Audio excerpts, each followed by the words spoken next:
Welcome back, everybody, to yet another session of this Iron and Ice campaign of Ironsworn. I'm Midnight Jester 8, and over here I have Blinking Firefly. So It's okay. Name's not important. this has been an ongoing. I was gonna have you announce yourself, but Oh, person. we obviously work out all the details before this is done. There's been an ongoing campaign of a game called Ironsworn. If you're unfamiliar, it's available for free at ironswornrpg.com, and I highly recommend that you take the time to get yourself familiar with it. It's a fantastic game. And at this point, since we're on episode, 15 at this point, it's surprising that you would be watching this and still not be familiar with Ironsworn, but there's a chance. Go check it out. You can find out the fundamentals for free. It's a game that you can play entirely without a GM, as we are doing right now. So where we left off last time, last session was all about how you had struck a deal with the establishment here in this city of Black Falls that they'd have some leniency on you since they didn't have a lot in the case of the suspicion was you were involved with this whole attack that happens during their ceremony through the streets. And, well, partially right. It wasn't really directly you, and they didn't have a lot to pin to you, and it seemed that they had a bigger problem right now, and they're willing to extend some leniency if you helped out with that problem. And the big one is that there are blasphemers in the streets just peddling this other religion that they want nothing to do with. This religion that celebrates life and hedonism and just really getting out of it what they can. Goes entirely in the face of this death cult religion that celebrates the idea that everything will crumble and be returned to the ash someday. They don't really like that so much and wanted your help in putting a stop to it. And as I recall, it was relatively open-ended. They made you swear that, we can check out what they made you swear specifically if we move over to your sheet. That you will find Glynn, who is the kind of main person peddling this religion. I'll find Glynn and shut them up.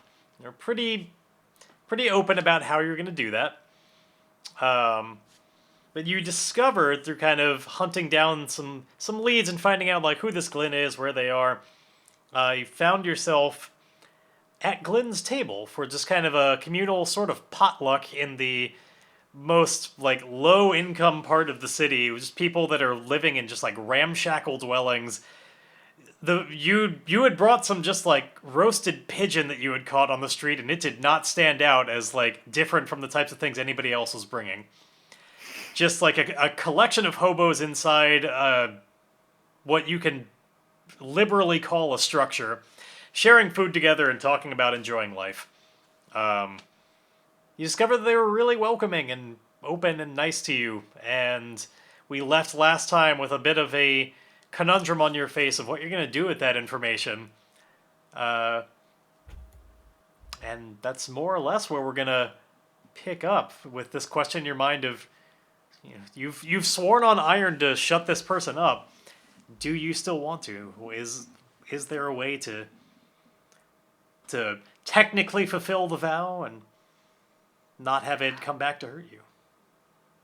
I don't think I can, in my right mind, shut him up because, yeah, they're too nice and they're too warm and just, yeah, it seems wrong. You like what they're bringing to the table in both a literal and figurative sense. Yeah. And they are light around here. Well, they're my kind of peoples. There was one other. There's a few options, of course. You can always forsake a vow, which has its own game repercussions, but it can be done. You could. There's also a chance maybe we can. That's a weird one. There was the other problem that the city was also having, but this vow is pretty specific about what it's about.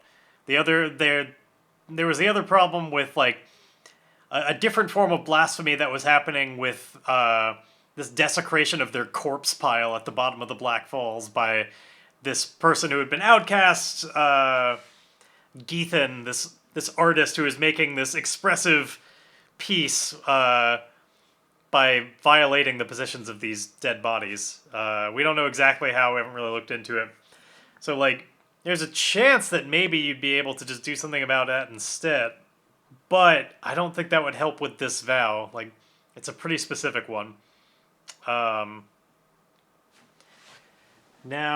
you could maybe...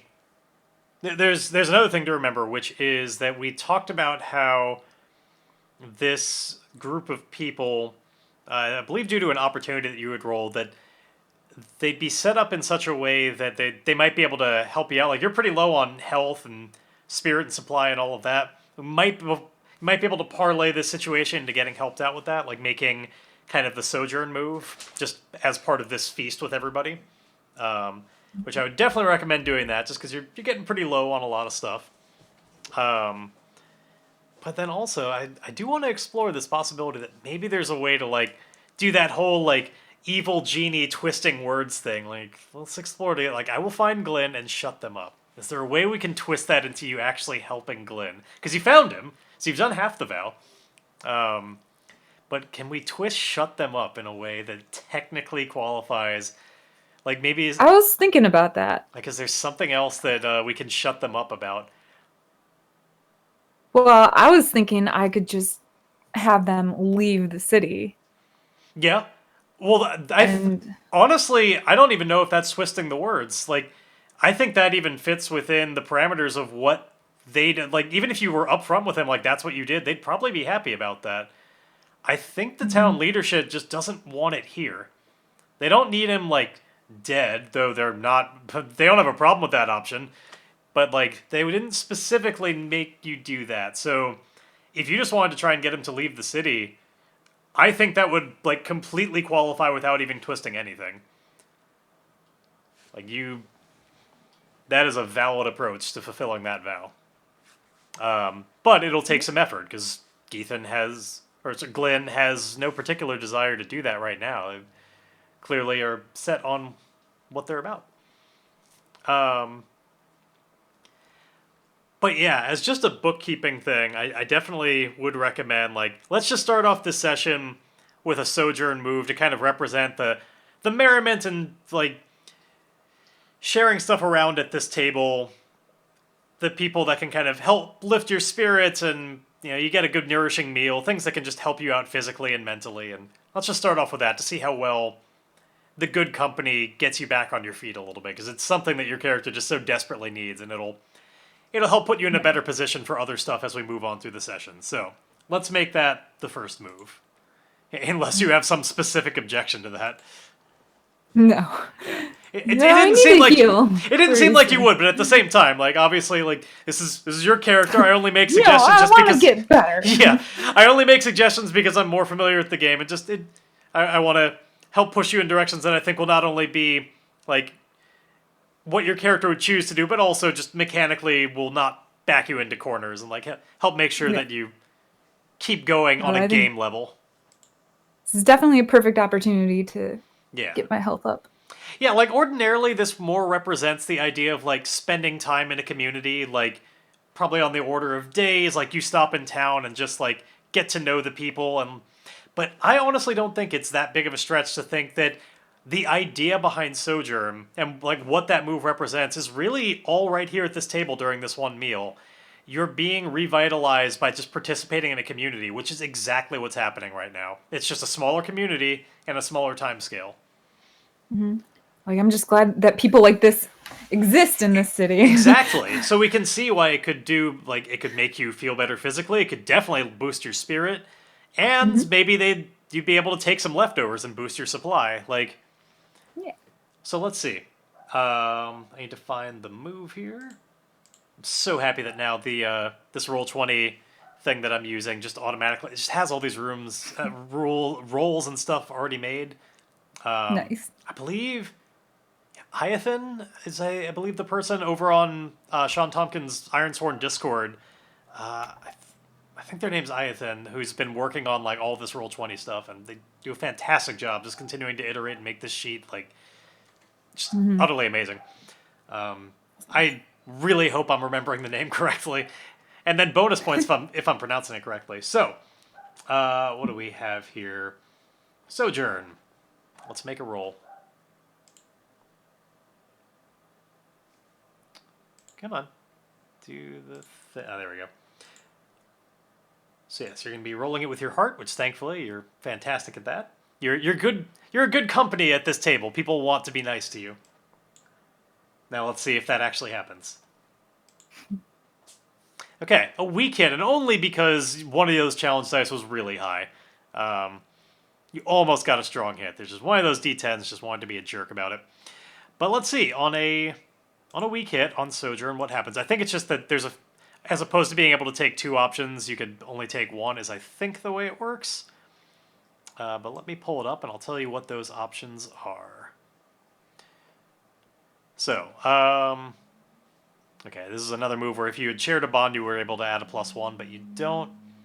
And yes, I believe I remembered correctly. On a weak hit, you choose one. If you share a bond, you get to choose one more. Oh, awesome. You don't, again, but let's see. So on a hit, you and your allies may each focus on one of your chosen recover actions and roll +heart again. Now, you don't have me in the necklace, so I don't think I can take one of these. You're all by your lonesome right now. Oh, But I forgot about that. yeah, unfortunately. But we're working on it. If you do well by the people, they might give me back. Like that was the whole how this happened to begin with. Let's see. Ooh. On a hit, you and your allies may each focus one of your chosen recover actions and roll +heart again. Sure. Okay.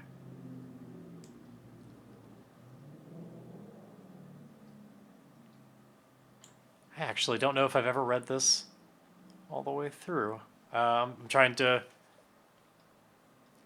I'll have to do a more thorough reading on Sojourn later. Right now I'm going to go with how I've always interpreted it, just to make sure to keep things moving. There seems to be a secondary component to it that I'll have to just look into the weeds later, but let's just keep stuff moving. I think it only involves if you have a bond anyway. So these are your options. You could entirely clear a condition. So you could clear the wounded ability and take +1 health. Oh, thank you. Yeah. Which, so you've got a couple of conditions right now. You've got wounded, you've got unprepared. You could, in theory, clear one of those and then take +1 of the associated stats. So if you mended your wounds, you would no longer be wounded and you would have 1 more health.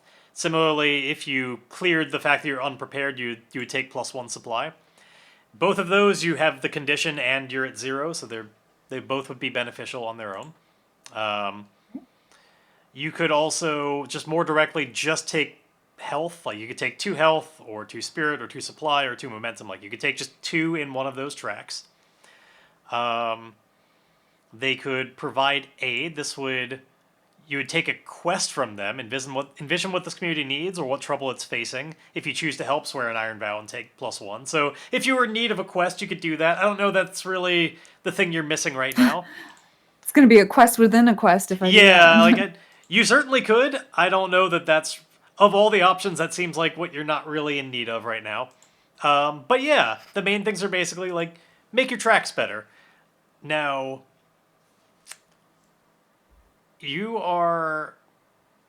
I would definitely recommend going for one of the ones that clears a condition and gives you an added, like, health or spirit.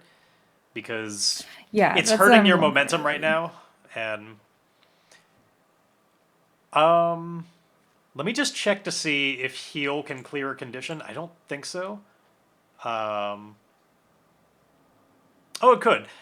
So my recommendation is actually to take the supply one, and the reason why is I think this is actually the only way to get rid of unprepared, or you might be able to scavenge for it.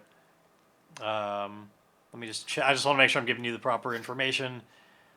Yeah, as far as I can immediately tell, the only way to get rid of that unprepared is right now during a Sojourn move. Whereas the fact that you're wounded, you could, in theory, take care of that with just, like, healing yourself later. This isn't your only opportunity, whereas, like, the supply one, it might be a while before you could do this again. That being said, if you don't like the fact that you're this wounded and, like, have the health that low, totally valid. They're both good choices. I would just have a Yeah, slight leaning towards supply just for kind of more metagame reasons. gotcha. Yeah, I think my character just is going to be more focused on healing herself at this point. Okay, She's put and it off for that too long, and it's true. It has been a while, and that makes sense. And she knows she's in good company. She's and gonna tend to that. That's kind of an immediate yeah, thing that I think she needs to tend to. that's true. And that way, you're also not just like on a more role playing level. You're not like taking home food from people that might need it more, like Right. which would be the way that I could imagine boosting your supply. Like in a consensual way. I don't think you'd be sneaking it from them, but just like you're leaving it for them. I take back my pigeon. Yeah. Y'all gonna eat this pigeon? Fine, it's mine. Yeah. So yeah, let me clear that wounded condition. That now you're unfortunately still always gonna be maimed.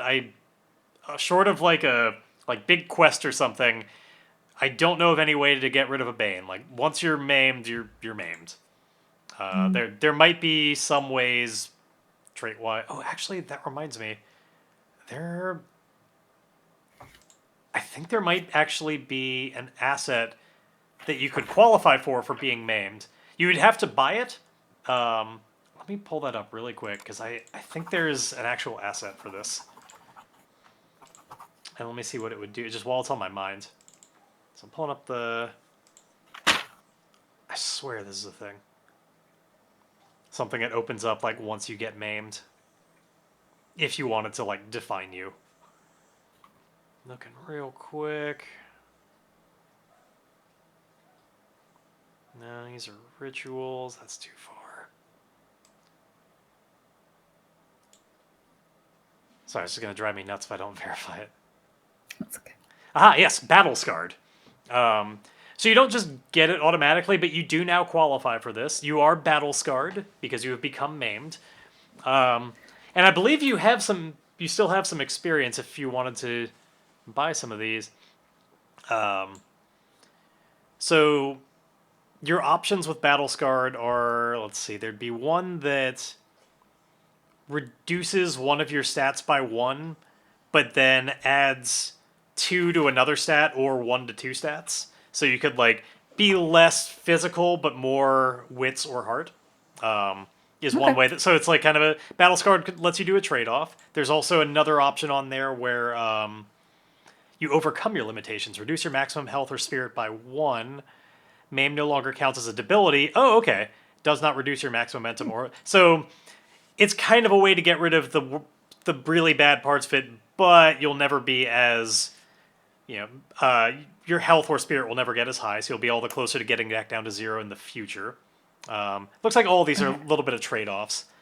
And then the third option that you could do with it is you have stared down death before. When you're reduced to 0 health, take +1 momentum. Oh, interesting. And when you face death, add +1. So like you're not scared of dying anymore because you've been trampled by the crowd. So some interesting options that most characters don't qualify for. So something to keep in mind when choosing how to spend your experience. But anyway, let's clear that wounded condition and give you the 1 health. And that also means your max momentum is back up to 8. Your reset value is back up to 0. Yay! We're just getting all this stuff in order. Hey, Zool. Welcome. Okay, you are not wounded. Stop pulling my earplugs out. Stop Oh, it! no. He's just on a mission every day to pull these out. Oh, boy, do I know about cats sitting on, like, headphone cords. It's my life. Okay. So we have everything all in order. I imagine this sort of, like, the healing up. Yeah, there's somebody there that's... Somebody had even pointed out earlier about, like, how your hand looked... like somebody sees to your hand here and just kind of brings you over to, like, a basin where they're able to, like, pour some water over it and just, like, clean your wounds a little bit and help re-bandage them.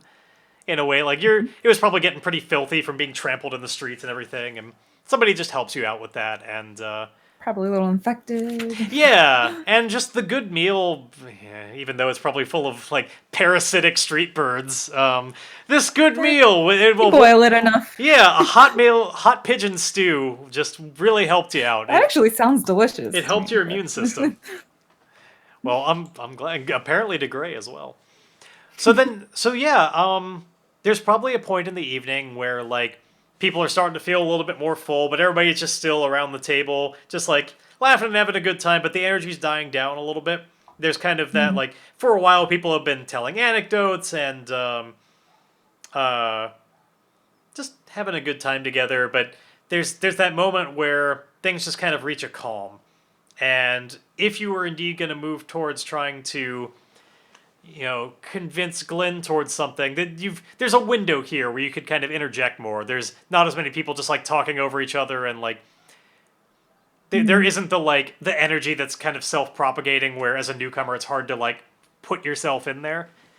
There's finally just kind of open air. Okay. So what would you like to do? I kind of want to pull Glynn to the side.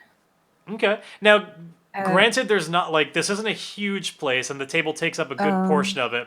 It's like you could the best way to pull him to the side would probably be to like step outside with him, just because I imagine this place is like not a lot bigger than this room that I'm sitting in right now.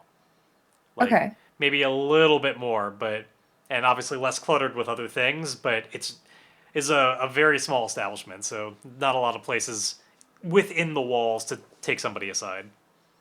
But you might be able to get him to come outside with you. So I just pipe up and say, Glynn, I wonder if I might have a word with you privately. Okay. This seems like a really easy, just opportunity at a compel. Just use your heart, see if he's he's at least a little bit busy with like enjoying being with his people, and you are a stranger, so there's at least some opportunity for him to say no. But I think that you should be able to pull this off. I mean, you're using your heart. Let's see. Let's see if Glynn will come outside with you. So you are definitely using your heart, and okay. Another weak hit, which I believe is he'll do it, but he's got like a minor request or something. Let me check on that. Yeah, they ask for something in return, envision what they want. But you will also get +1 momentum, and if you do a gather information next, you'll get a +1 on it. Though I imagine you were more leading into like you telling him of stuff, not like prying him for information. Yeah. Yeah, so we'll ignore that part, but you do get the momentum up. We just need to figure out, like, okay, what simple, like, it's got to be a really simple thing he wants in return, because it's a really simple request you're asking for. He's not like, yes, but in return, you must restore this artifact to Death Mountain, or what, like, I feel like the request has to match the scale of the ask. And all you're doing is asking him to step outside with you, so, let's see. I think it would be... Let's see, maybe you want, like... Maybe he asks me to sing a song. I was gonna say, I was thinking in a similar vein, like he's... I imagine you've been a little bit quiet during the night, just because, like, this isn't, like, everybody else knows each other and you're the new person, so it's... Maybe he wants you to, like more properly introduce yourself to everybody and tell everyone like about yourself and like where your travels and like open up, be family type of thing. Is probably what he wants in return. Like it's like, dude, I think he even says this like out loud to everybody. Like you probably say it to him as an aside, like, hey, do you mind stepping outside so I can tell you something? And it's just like, he takes that sort of quieter request into like, I will gladly step outside with you as soon as you regale us with a little bit more about yourself. Please, join the family. And let us in. I thought Glynn was like, or Glynn was a Glynn. bit more meek than that. Like, I forget, what did we he roll doesn't about seem that? very boisterous. I feel What like did he we wasn't. roll? He was more like, I don't know if it was conceited or no, it wasn't conceited. Well, we It did was have like, a conceited, loyal, and cooperative was the Kimura, the person that you like got the information from to get here. The person on the street. Glynn. I We thought he was was like a bit more reserved and shy. weak, successful, and cowardly. Um, so Okay. like I imagine like physically he's kind of weak and malnourished, and he's certainly, if you're gonna try and fight him, like he's a coward in that sense. But I think when he's at home Okay. with like his people, he's not like meek. He's just Okay. Okay. yeah, I gotcha. yeah. I was imagining him differently, but all right. But a good point to keep in mind what we've already established. But yeah, in at least in this environment where he's got his people, he seems to come out like this a little bit more. And there've been drinks around, and that opens him up more. And God, whatever they're drinking is Some homemade it's like something. it's hooch of some kind. Yeah, it's not very refined, but it's probably on the level of like a sangria actually, where they just like smashed up some fruit and let it ferment. Sounds about right. Yeah. Uh, some like gutter water and fruit. But yeah, so he opens up with that. Like once you like if you let us all in and tell us a little bit, like tell us your story basically, and then he'll once you fulfill that for everybody, he'll come outside with you. Putting me on the spot. Oh, and all the heads turn to you, and there's like some pounding on the table because everybody's in that like good drunken spirit here. Even though it's quieted down a little bit, they're just ready to like strike a match and it'll come back up. So yeah, there's just like a rhythmic pounding on the table of just like tell the tale, tell your tale, tell your tale. And he's like quieting everybody down so that you can open up, and then there's a silence and everybody's looking at your face. Well, hi, I'm Grae. For those of you who don't know, I've been on a Warm very hearts, Grae. And, like,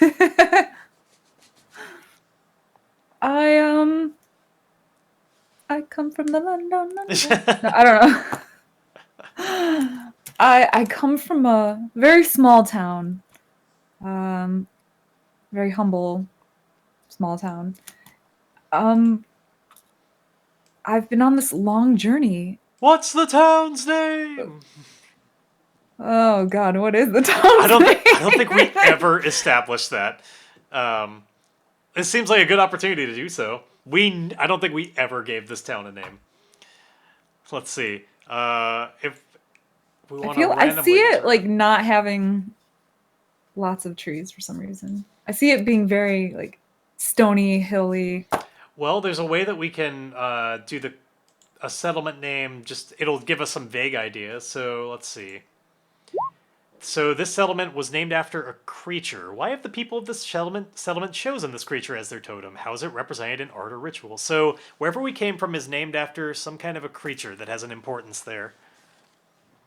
Like maybe it was when we started the town, it was like overrun by them, or maybe even like there's a legend that this one creature kind of like led us to the spot with like a little bit more of a fertile area, and like that's how the story goes.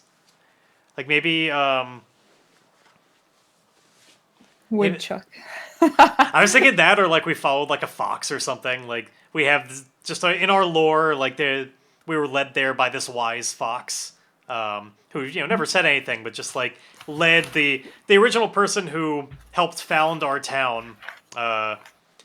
So what we'd so maybe like I feel like maybe Vixen should be part of it, like something Vixen, or like or like fox follows. Fox Or like follows. I could see that. Fox. Like something in that regard. Or like Fox's Path. Yeah, fox path. Yeah, Fox Path. There we go. So yeah, we come from Fox Path. There, we finally. It took us until episode 15. Now, in fairness, we haven't seen the town since episode 1. Well, I but come from fox path. Flint comes from a town nearby. Yeah, Flint had a Which I little don't bit of a different remember. history, but has lived in Foxpath for quite a while. But yeah, Okay. Foxpath. We finally know where we I started come this from the journey. land of Foxpath. It's a very small town, fairly poor town, but we get by. And I was sent to become an Ironsworn ever since we discovered that the obelisks were glowing. And they are definitely aware of that. This town being a little bit closer to them, and more close enough that there's a little bit more of the like influence of that like radiation.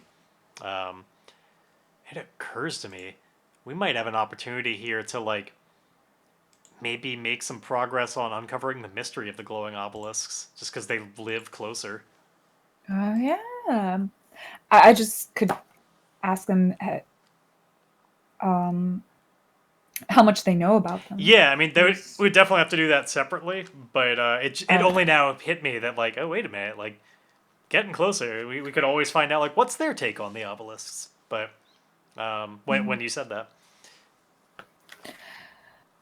So then I just mentioned things like I need to continue my journey soon, but I've lost one of my travel companions, and it's been a rough ride, and how I'm grateful I am for them getting up my spirits and getting me back to a healthier place. and So there's, thank you all for that. I think there are some cheers all around, and potentially even I imagine one of the like as you were sitting next to Kimura, who had led you here to begin with and given you the info, and she's kind of in a sense the person who vouched for you, sort of. She then forgot to tell you the password, but I think she would come out and like give you a hug because this is like a very open and like touchy sort of group. They're they're a close family. Um, so So yeah, I think that's good. I don't think there's a role behind that so much as just it was just something you would have to do. Um, but then yeah, Glynn will clearly he'll like turn to the all the other people at the table and just be like, what do you think all? Has she earned a private talk? And there's general agreement. This suffice. There's like a just applause and stuff, and they continue on their way as he kind of like sidles around the table to join you and step outside. Through the I think there's only really the one way in and out. So back through that front door where you initially came in. And so the two of you step outside past the whoever's manning the door right now. I guess nobody was manning the door. But now that the two of you are outside and will presumably want to come back in, like somebody just like takes up that role of like I'll keep watch to make sure that like when they hear a knock on the door next, like they don't just assume it's you. They can verify whoever's coming in. But so somebody else at the table comes to take up the door temporarily, and says like, "Don't take long. I'm eager to finish that pie." And something I don't know. Put in your own better dialogue. It don't take long. I want to get back into that pie there. Got my eye on it. So yeah, two of you are outside. So what would you like to say to Glynn now that you're kind of taking a little bit of a twilight stroll together in the nearby area? I say to him, have you ever thought of taking your people away from the city?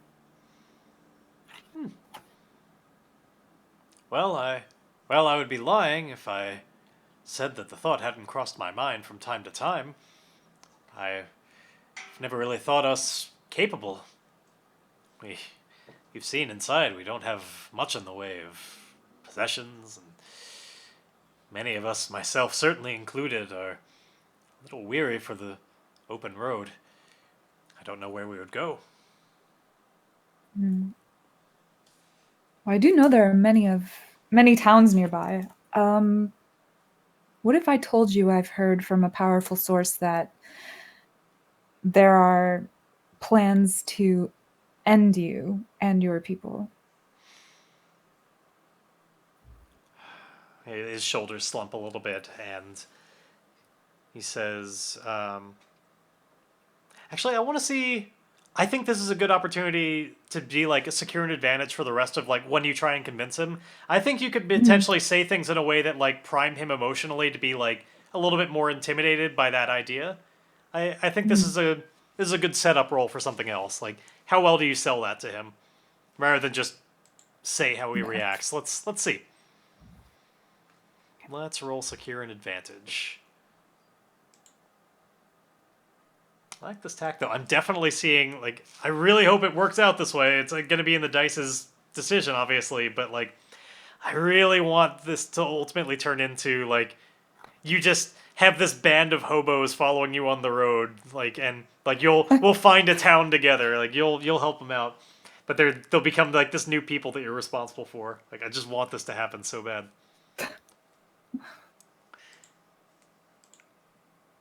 Okay. So I think you're secure. Like you can secure an advantage with any stat here.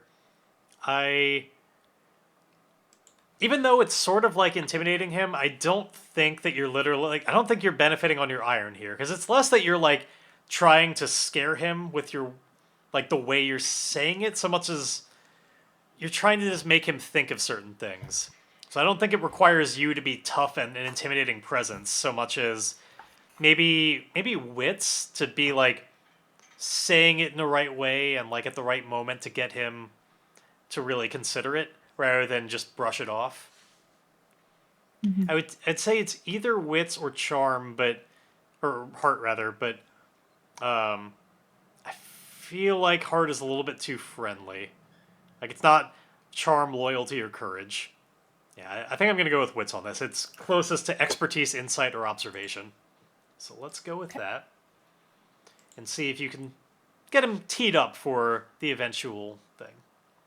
And if you do, you're gonna have some nice momentum. Okay, we have a weak hit, which means that you will, yeah, you just get +1 momentum. So the advantage is short lived, but for the moment, you've got him thinking about like the safety of the group. Like you see it on his face. He's considering like he's got a responsibility to these people, and well, he's always like, let's have him respond like, well, I've certainly always thought about it.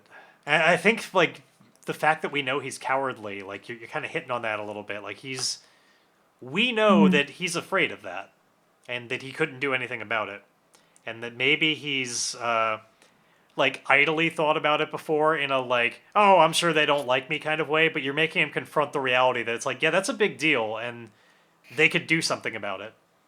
Um, so yeah, I think you say that, and his face takes on a little bit of a different pallor as he goes. I suppose I suppose I shouldn't be all that surprised by it.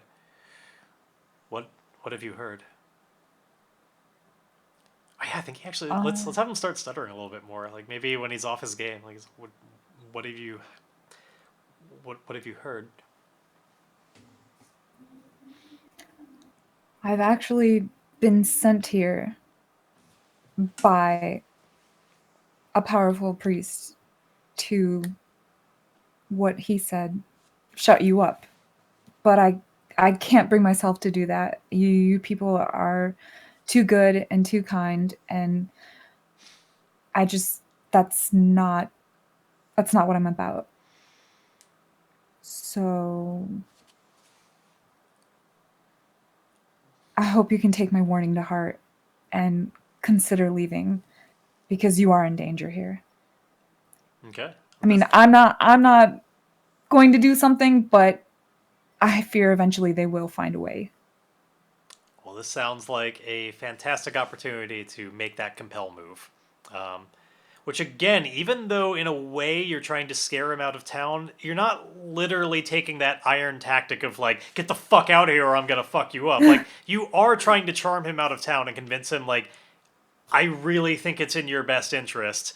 Like, I don't want something bad to happen to you. But not in that mafioso kind of way where it's like, who knows what could happen to you if you don't get out of town. Like, you really are trying to be charming about it. So I think this is a heart compel, even though it's kind of about intimidation. So let's see. You have a lot of momentum here. So you very well might be able to get this to go the way you want, but you might not even have to. Let's see.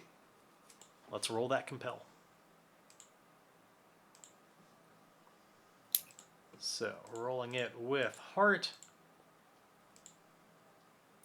Ooh, it is a miss. Now, with that momentum we just mentioned, you could burn your momentum and turn this into a strong hit.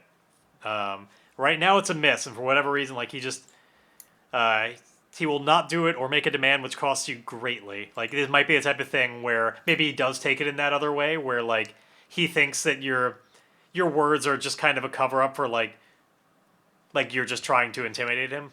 And I think the way it stands right now, like, with a full-on miss, he misinterprets you and thinks that you're trying to scare him personally, like that you are.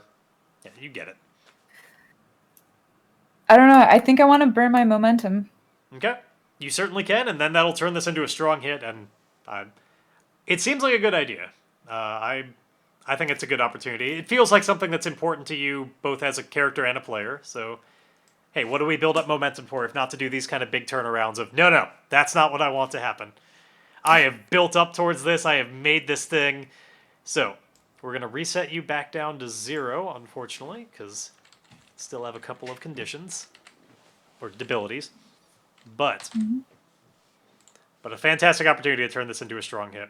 And you do, which means they'll do what you want or share what you know. In this case, they'll do what you want. Take +1 momentum. Okay, so go up to 1. And yeah, if you were using this to gather information, you could make that now and add a +1. You very well might gather information, but it wouldn't be related to, like, that wasn't what you were doing.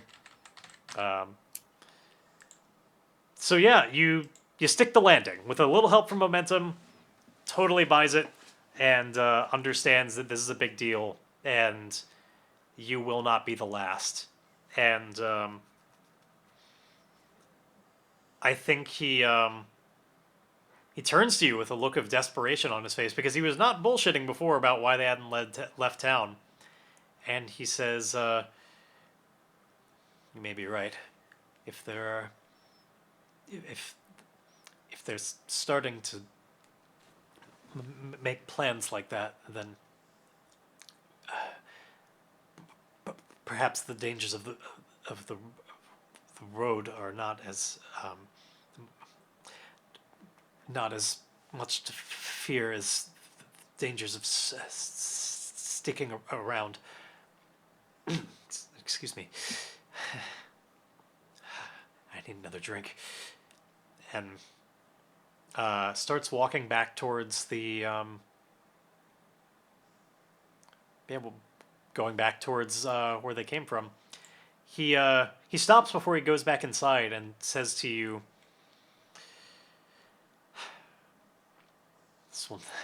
this will not be the news they want to hear, but thank you. Thank you for bringing it up. And you're welcome to join me. And I don't plan on sticking around either. Well, first, we can find a new town together. First things first, I think we definitely hit a milestone on getting Glynn to shut up. Like, that's a milestone on that vow. He's agreed to leave town. So let's add to that progress real quick. This was only ever a troublesome vow to begin with, so you get 3 progress on it. I do have to return to Sera. You do. Yeah, I think I think that'll be kind of the last little thing to worry about with this vow. I mean, you could theoretically close it at any time now, but like go back to Sera, convince him that like Glynn is gone for good and he won't be a problem anymore. Because I think there's still that little component left. Like you need Sera to accept that that's good enough. Um, but I think Glynn's face, like there's a little bit more of a his mouth curls back into a smile when you say that, and says, "Well, I've certainly always preached that we work to we work together, and we get better results. I'm glad to see that you truly are taken with our family, and together we can find a better home for us." I'm sure we can find people who are far more receptive to your teachings. Yeah, he like nods a little bit and like I had, while looking at his feet, it's like I had hoped that we would be able to find a larger flock in such a place. I have a remorse at leaving so many people behind to such a way of life, but perhaps we've found what few we're going to find in this environment. Well, shall we give them the news? I think it's time. And he knocks on the door, and they verify that it's the two of you, and they let you back in. And that whole process happens. So let's see. Do we want to play out the whole thing of the breaking the news? Because we can continue to like take a moment to really be zoomed in on the scene here, and I do like this scene. We could also kind of like fade out and assume like the stuff happens and move on to something else. What are you more interested in? Like, I know we were talking about it. We still might have other questions about like talking to these people about other things. But if you just want to move on to something else, then that is totally cool too.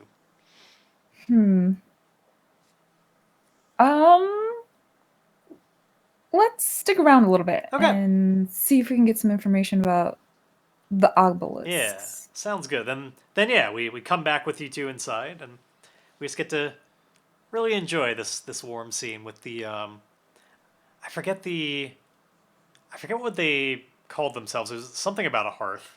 I never take any notes or watch the sessions or anything. I can't. I'm just basing. I'm just trying to like keep everything in my crappy memory. It's a bad idea. I should really take more notes. But yeah, what was their like the? Did you write down what their group name was? Their religion was like. It was the hearth. Yeah, I know that was like the. I thought there was like one other word, or it's like the something hearth, or like. I don't know. The life hearth. I don't know. Yeah, Hearth of life. I can't remember. There's something hearth related, but and maybe they don't have an official name for their group. They're just kind of they are a collective, and maybe it's a little too early to have a like official religion name. They just are a belief system. That anyway. Yeah, you head back inside, and I think whatever conversation, like there's conversation going on as you like both take your seats back at the table, because they have no reason to understand like that there was big news brought out up there, but Glynn eventually like holds up a hand to everybody at the table, and people are very respectful of him and turn and quiet themselves. Everybody is looking on to see what he has to say, and it's something along the lines of,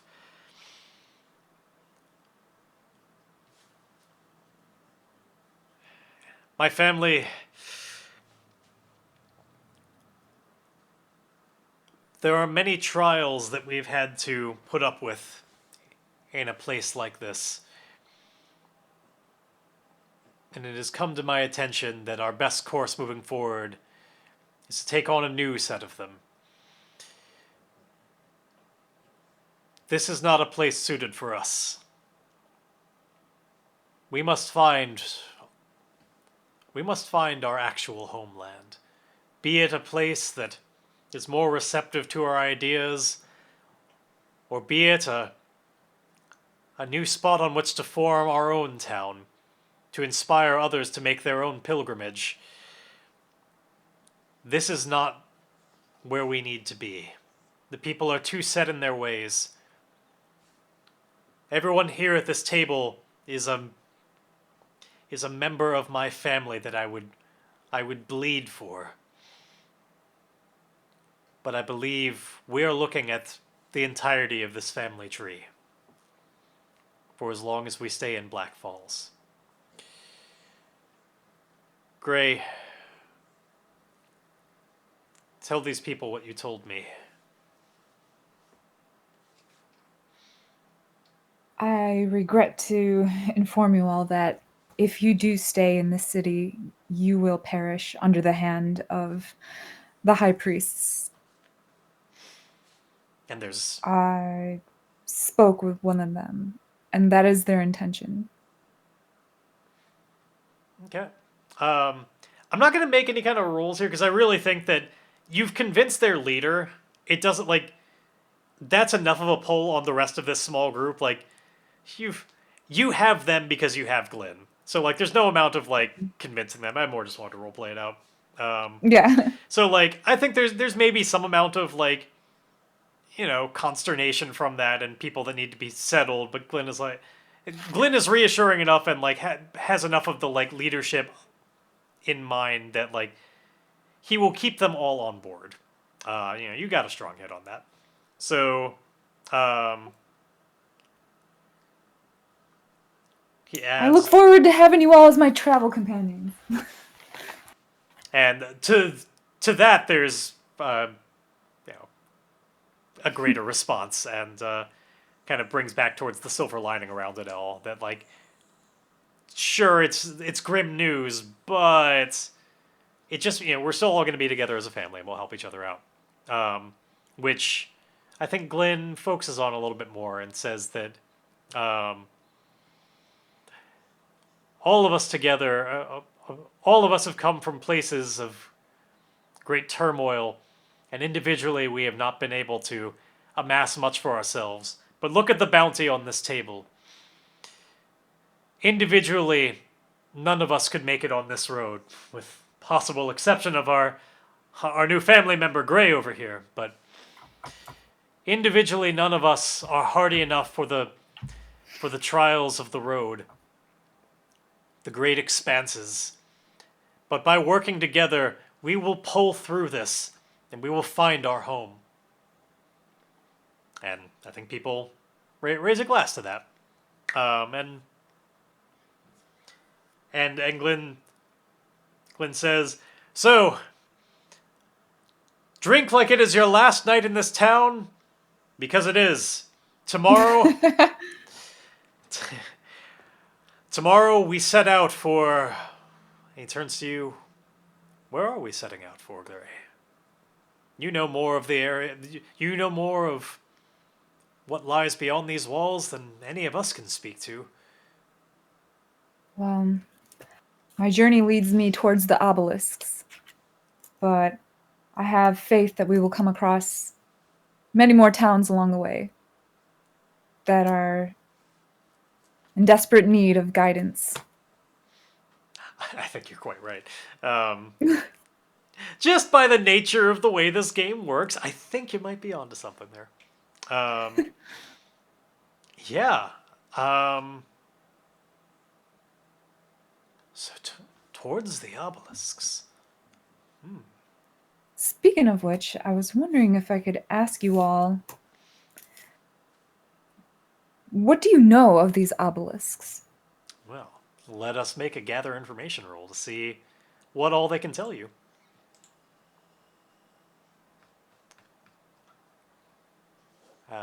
There it is. Gather information.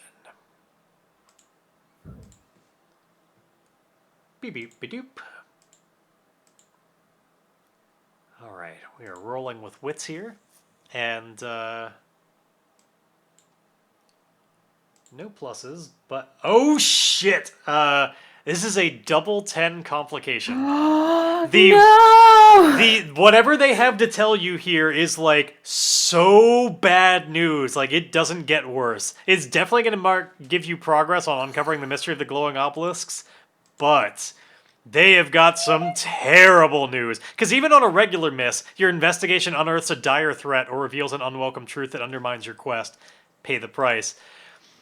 This is not only that, but like taken up to 11.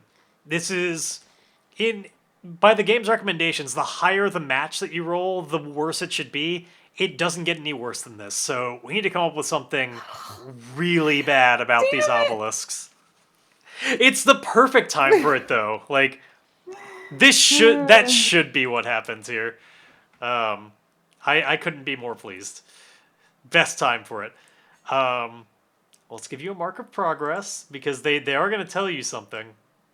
But oh boy, is it going to be a bad time. And we need to figure out what that is. So I'm gonna need some oracle's help on here, or chat help, or whatever. I need all the help I can get to come up with an appropriate thing that feels that dire that you could learn about these obelisks. So let's think through it a little bit. What do we not know about them? Basically everything. But like, we don't know. We know when they started glowing, because that was the whole point. Like they became. We don't know anything about their construction. We know that they're utterly enormous, and like really reach into the skies, which is why you can see them for so far around. But we don't know anything about like what they do. We've had some vague implication that there's an energy that can make things more strange. Like they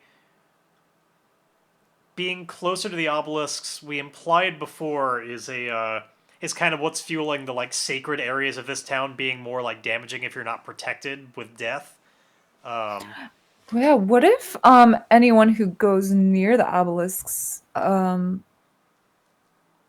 or something? Yeah, Like when you get it within a certain range.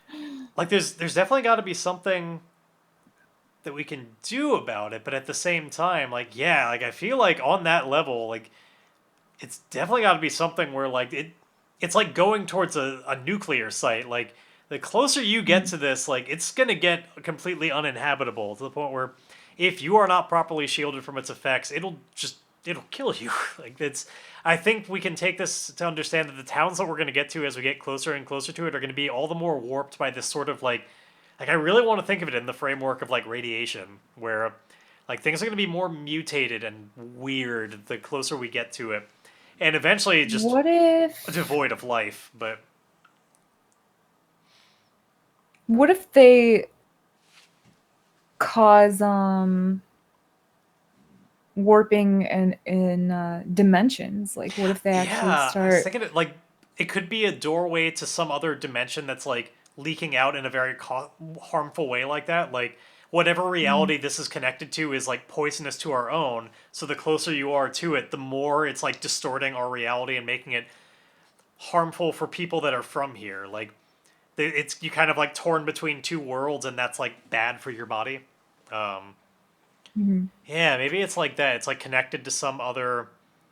I like the idea though of it being like it's not because it's like a bad thing. Like what if these it's like an unintentional harmful effect where it's just like it's so whatever it's connected to is so powerful that it's doing that, but it's not meant to be a bad thing.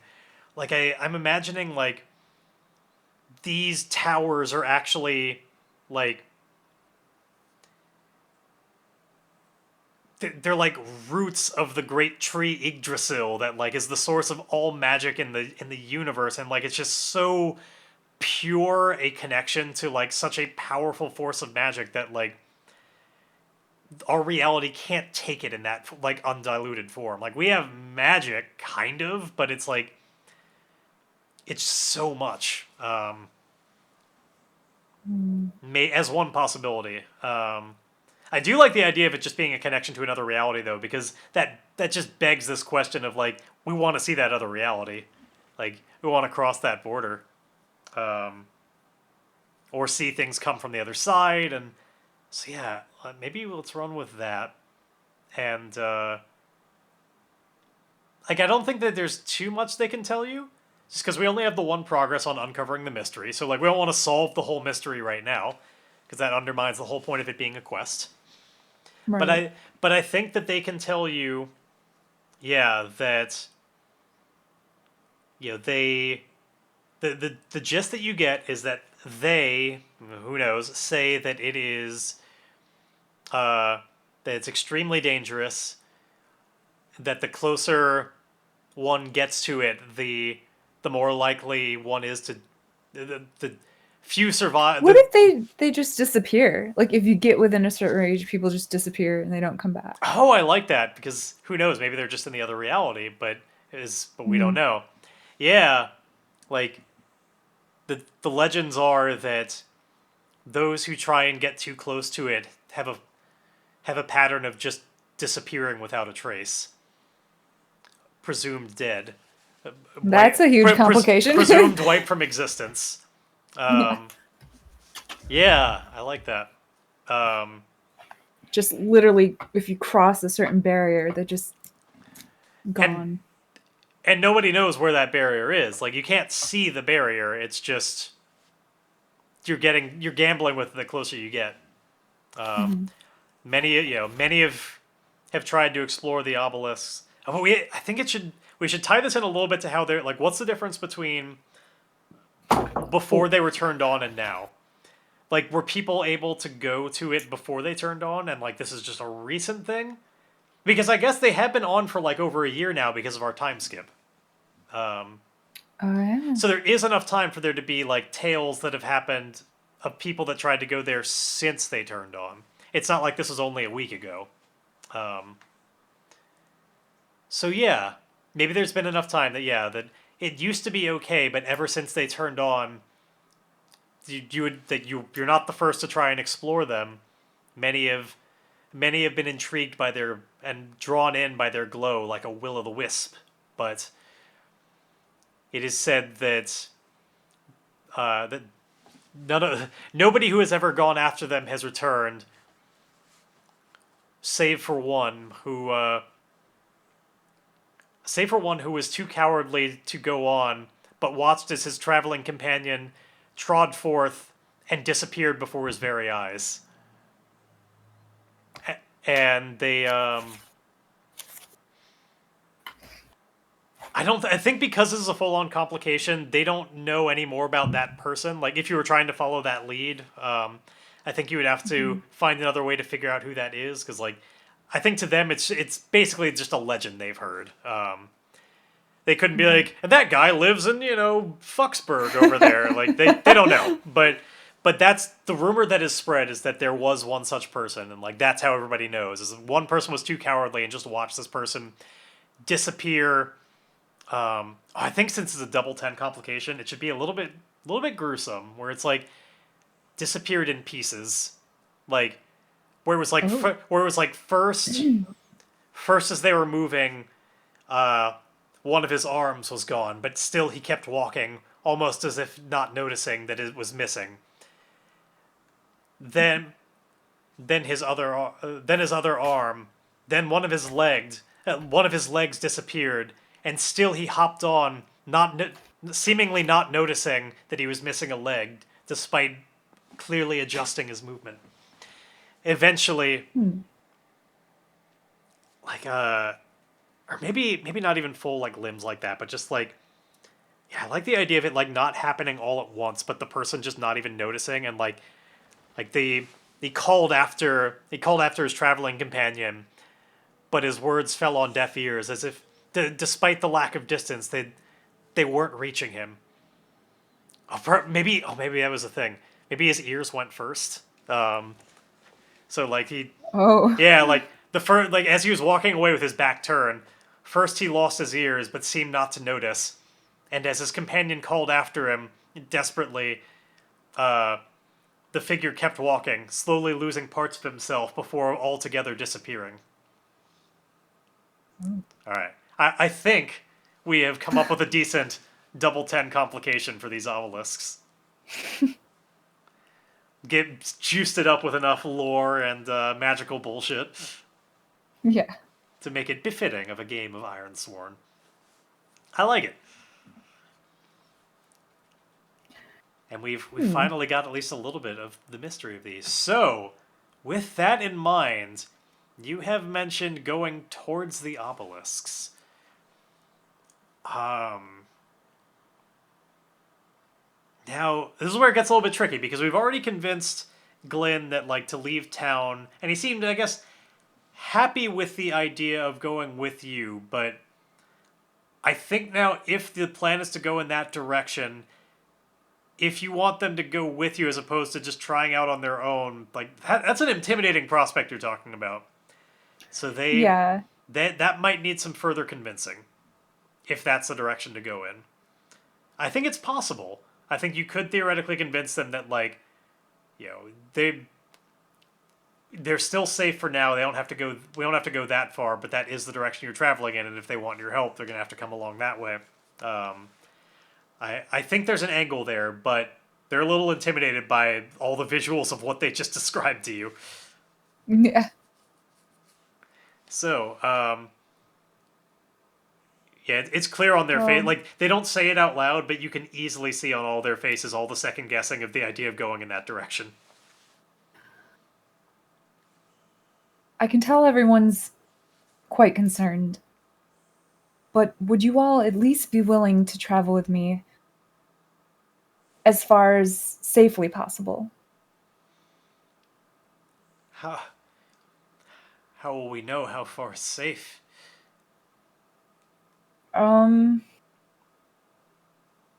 Well, we can ask people in different towns how close we're getting to the danger zone. Danger zone. Lana! That'll be the next arc of this campaign. We'll shift out of Iron and Ice and have to change it to Highway to the Danger Zone. Yeah.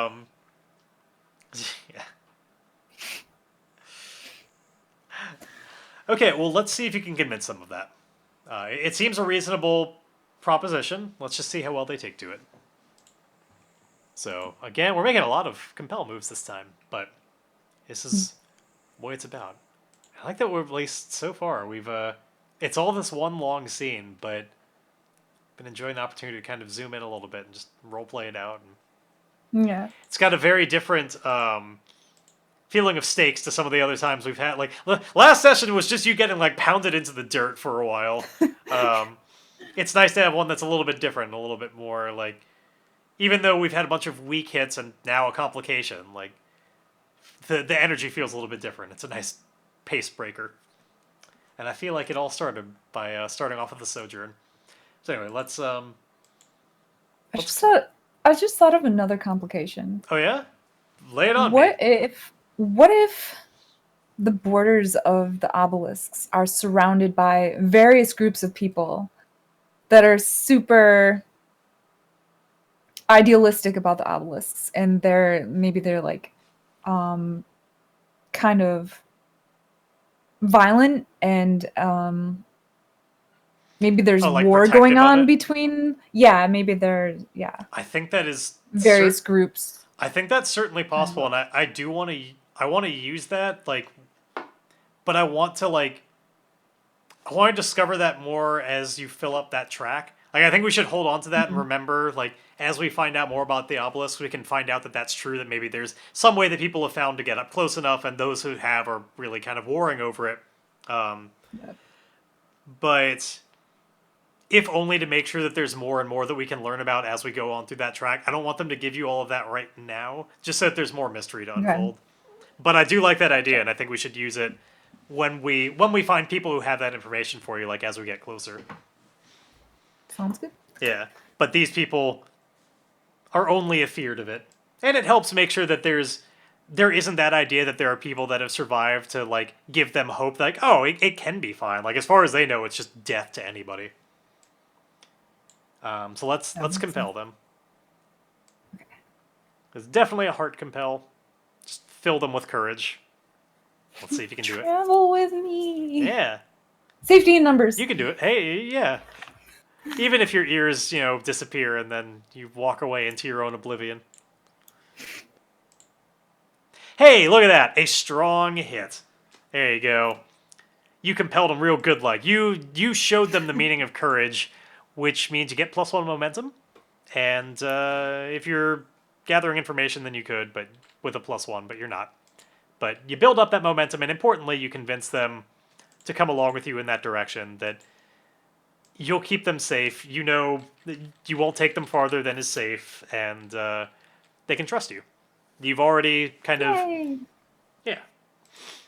Well, Maybe then... they realize in this time of fear, people living closer to the obelisks need some Of guidance? hopeful, Yeah. some hope. Yeah. And That could and be this true. group can bring that hope. Yeah, they're just the... With their religion. Yeah, the light of their hearth is exactly what those people need. Yeah, if you want to throw that into the reason for the compel, that sounds great. Like, that you've kind of stoked their pride a little bit to be like, it's not just that they can trust you, but those people need you. Like, Yeah. it's important that you go in that direction. The people farther away have less to fear and might be less receptive to your words, but those who... Yeah, I like that. It's a good angle on... They need your teachings. Yeah. They need guidance. Which would definitely help push Glynn in your direction to be like, you're... Because he wants to spread to these people. Sort of. We talked about last time how he might not be 100% altruistic, that some amount of this might just be because he's been a hobo and this is a very convenient ideology for him if everybody shares their shit with him. But I don't think he knows that. I think that that is true, but he also believes in what he's saying. Yeah. Oh, I've got a really itchy nose right now, sorry. No. Trying to... just not think about it for now. Okay, well then... I think we've got out of this everything we need to at this point then, and we just should wrap up this town. Like, my question for you is your plan to, like, you talked about how you needed to break this information to Sera and be like, hey, it's all done, we're good. Is your plan to do that tonight or wait till tomorrow, when the day that they're planning on leaving?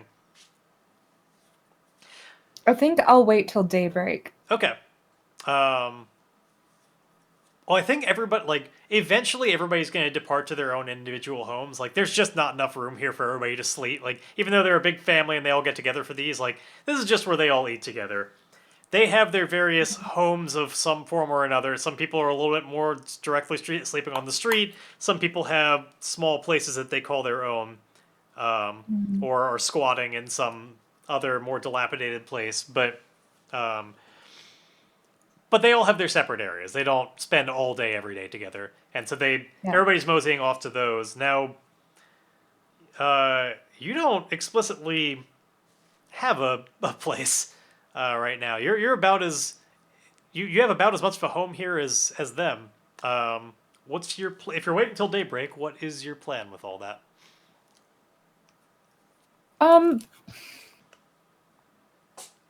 I've been wondering, where is Thornberry during all this?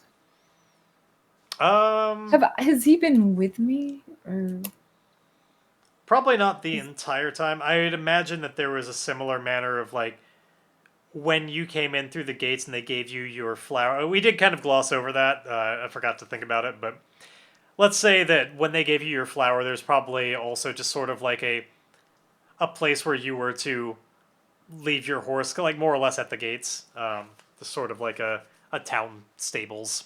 They don't want outside horses like going through all their streets any more than they want outside people for too long. So, for convenience sake, we'll just say he's like stabled out by the outer wall. Okay. And you can just get him back on your way out. So yeah, I think I just kind of approach... What's her name? Kimura? Yeah. And just say, if it's not too trouble, I was wondering if I could have a place to sleep for the night. Or do you know of a place that I could stay? Yeah, let's see. Let's do another, I guess this is like a compel that could turn into a gather information if she doesn't have a place for you, I suppose. Let's do another compel roll. See if she could... Well, maybe. I guess... Are we interested enough in the in the consequences of this going wrong to bother, or is this just a situation where she'd be like, yeah, of course she'll let you stay with you. Now here's the one hitch on that if we're thinking more from a metagame perspective. That always helps to do at least a little bit. This is an opportunity to, in theory, build up some momentum if you just make some more compel rolls. But obviously, that opens up the door for it could go wrong. Right. So, I guess the question is, do you more just want the certainty of this going right, and we'll just be like, yeah, I mean, she's fine with it. It makes enough sense, or you want an opportunity to build up some of that momentum and risk it a little bit with a stat that you're pretty good at. I'll risk it because All right. I'm gonna be asking with heart. I think. Yeah, right? you will. So like you're asking with one of your good stats. We'll do some risk. Let's see here. So compelling her to give you a place to stay, basically, just for the night. You know, as a small return for how you're going to lead them on this adventure and keep them safe and all that. Yeah. I feel like it's more than acceptable, which is all the more why I was willing to be like, we could just have her say yes, but let's see. Ooh, and as I mentioned, it is a risk. This is a miss. They refuse or make a demand which costs you greatly. Now, we could tie this into how we know she's like a little conceited, and maybe as a result of that, it's a little bit like personal about her space. She's real. Oh, you know what? She's loyal to Glynn. She might feel like you're moseying up to him a little bit. Like maybe Kimura has some feelings for Glynn, and she thinks that you're stepping on her toes a little bit, getting a little too close too quickly with this whole like private conversations you're having with him and how you're all this. Like I think that she's started to sour towards you a little. Like she's been keeping it inside when everybody was around, but in this one-on-one, yeah, maybe I think that she wants you to yeah, she wants you to step off. She likes Glynn. Maybe she doesn't even want to leave.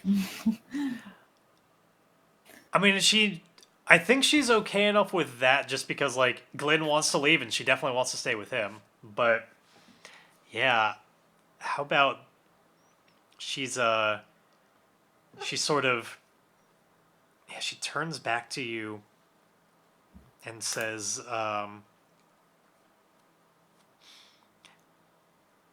you may be a member of the family, but just remember that I've been a member of Glynn's family a lot longer. I'm trying to think of how she would respond directly to the question with this sort of theming, where I don't want it to be. Maybe she says, "Oh, sorry." No, go for it. Maybe she says if you get too close to him, there may be consequences. Yeah, like I do like the idea of her implying that, like, if that sort of thing. Like she'll like maybe I don't know how specific or not she'll be about it, but that was more or less where I wanted to angle towards. Yeah, like yeah, you just listen to me now and hear it well.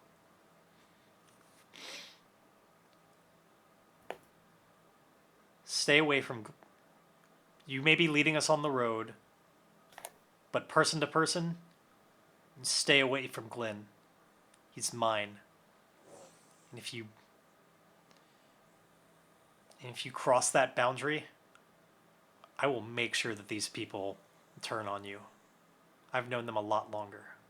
I'll make sure Glynn turns on you. So don't give me a reason. And I think she'll like storm off without certainly without specifically inviting you to be like, no, come on, you can stay with me. But like, clearly not into the idea of helping you out here. So yeah, which is interesting. I like the idea that I like that the dice have provided us a good way to have a little bit more of like not just everybody's happy in this group, but we've got a little bit of social dynamics going on here and a little bit of consequences and things not being quite in balance, which I like. Ways that things could go one way or another. There's a fly in the ointment, which I like. Fly in the ointment. No, I like it. something that I feel like will make this group feel a little bit more realistic and also just more interesting to explore than being just like, and the group of companions that you have with you that is, they're always like supportive and happy and everything's nice. Um, so yeah, that's what you get from her, which means you still got no place to sleep tonight. And in theory, you pay the price on this, but again, it was the pay the price feels like it should match with the level of the ask, and it was a low level ask. I think the pay the price is just a revelation of these social dynamics that you're gonna have to tiptoe around in the future. Less than like I Yeah. don't think it's like and so you lose spirit for it or like no. Yeah. At best or at worst, I'd say maybe lose a momentum, but I don't think we even need to do that. I think it's just I think you have paid the price by just understanding what's coming. Yeah. I think with that, I just leave and find a dark corner to huddle Okay. huddle up in I mean, you've certainly stayed out in till the morning. wilderness before, so and you're in the right part of town for this sort of thing. I think this is on the level of making camp. Like you're in a part of town where it's as if you're resting and recovering in the wild. Like you're in a Hmm. city, but you might as well be in the wild for all of the shelter you have. So why don't we just do a make camp move to represent this sort of opportunity to just take a breather, but in a campy sort of way, and then we'll pick up in the morning. So let's see. Just figure give another opportunity to maybe raise some of these meters a little bit more since it makes sense in the fiction. So we have a where is it? There we are. Make camp. So you unfortunately have to make camp with your supply, which is at 0 right now. So it's not going to be great, but we'll see how you do.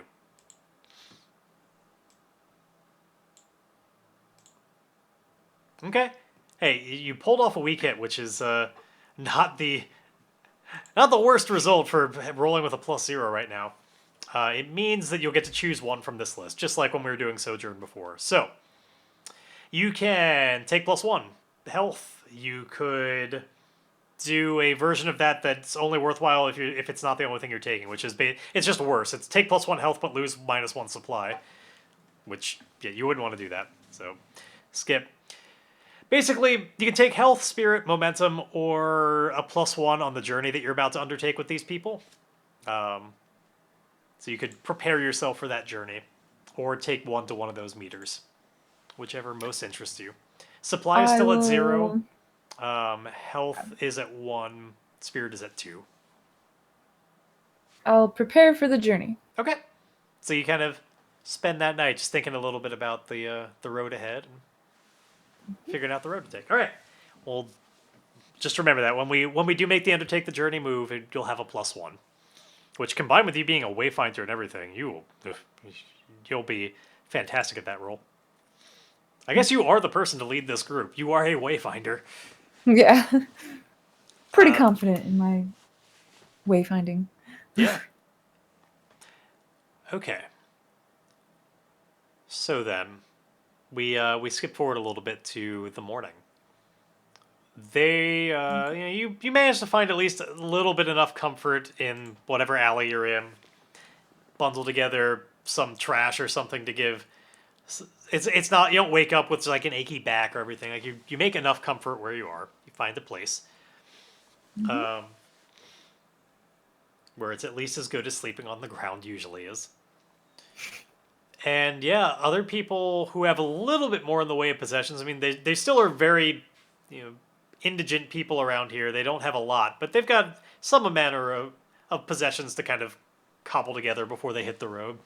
So they're busy doing that, and like it probably before you left last night, it was agreed upon like everybody would meet like outside the gates when we were ready, around this time of morning, and like you know the rough when and where, and you're just gonna meet outside of town. Sounds good. But otherwise, yeah, you have some last business to take care of with presumably get that necklace back and turn in your quest basically. And the only other thing is there anything before you leave town that you're gonna do about Chandra, or are you just gonna leave her to to her fate.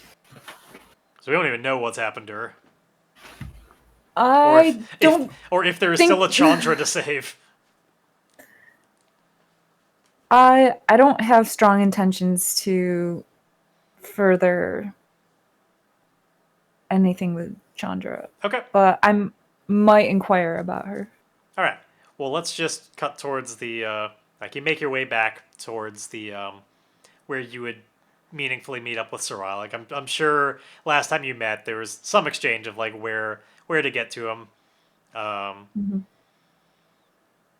some I imagine when he's not part of tending after like such a great circumstance as having Muko around. Like that was a like once in a lifetime sort of thing. I don't think he's usually at that temple where it's like the inner Yeah. sanctum and everything. I think that was a just for the time. Like ordinarily, it'd probably just be uh, the officiant at a much smaller establishment. Um, like still a nice one, but not that one. And so you'd know where to go to get to him. And Yep. so yeah, it's probably just in some back office in like behind the pulpit in whatever church he's a part of in the city. I imagine there's a lot of Okay. them. Like the churches in this city are probably like the the they're probably like mailboxes. Like you only ever have to go so far to get to one around here. There's just they want to make sure everybody's got their local place to worship the death god, and that there's like no excuse of being too far. Um, and by mailboxes I meant like the official like blue mailboxes, not like one on every Yeah. house. Every house has a church. A shrine. But yeah, like every couple of blocks, there's probably another church. Um, and I'm sure they all have their differences, but more or less on the same page. So yeah, he's in his office. Probably, I think he's like reading through. I think he's there like pondering things, and like every once in a while, putting more like he's writing something in like a great big tome. Um, and yeah, he's just in the middle of that when you presumably like knock on the door or are you just entering in? You know he's in there.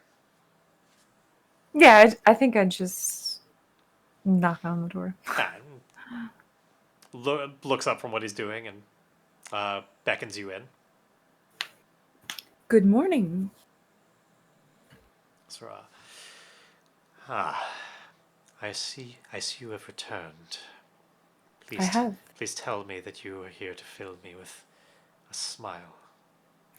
Yes, I think you will be happy to know that by midday, Glynn and all his followers will have been officially shut up. It's Glynn, by the way, with an N. Glim. With an Glynn. N. An N. I don't want to say Glim. Glynn. Um. So you have, so you have silenced him then. Please tell, tell me how it happened. I wish to hear all the details of his journey to the other side. Because right now he thinks you killed him. I don't silence people and tell. Okay, so you can try and just pass it off with a lie right now. That convince him that's what happened. That's definitely going to be a shadow move. As we know from the past, you're not a great liar, but let's see how it goes. So, let us make a compel with shadow, basically just convincing him that your job is done and you don't owe him anything else. But through the lens of yes, you did kill him. Totally, he's dead. So let's see. Will you convince him of this? Compel with shadow.